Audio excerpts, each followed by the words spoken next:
emas, Mirobod tumanida joylashgan aholi va korxona tashkilotlaridan chiqadigan chiqindilarni olib ketish bilan shug'ullanadi. Mirobodda maxsus transport xizmat ko'rsatadigan mahallalar soni 35 ta bo'lib, aholi soni 107 mingtani tashkil qiladi.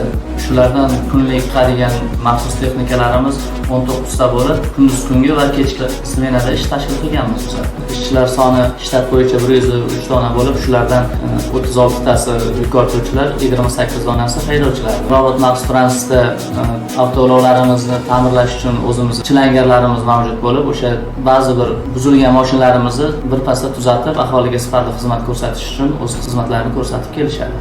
Mirobod maxsus transportda aholidan chiqadigan chiqindilar kunlik bir sutkada olib chiqib ketiladigan chiqindilar miqdori 186 tonnani tashkil qiladi. Aholidan olib chiqib ketiladigan chiqindi Yakkasaroy qayta yuklash shoxobchasiga olib borilib, u yerda maxsus texnikalar orqali Ohangaron poligoniga olib chiqib ketiladi.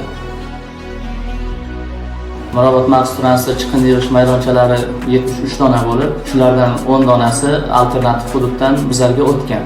Alternativ hududdan o'tgan 10 dona chiqindi yig'ish maydonchalari to'liq joriy va kapital ta'mirlangan.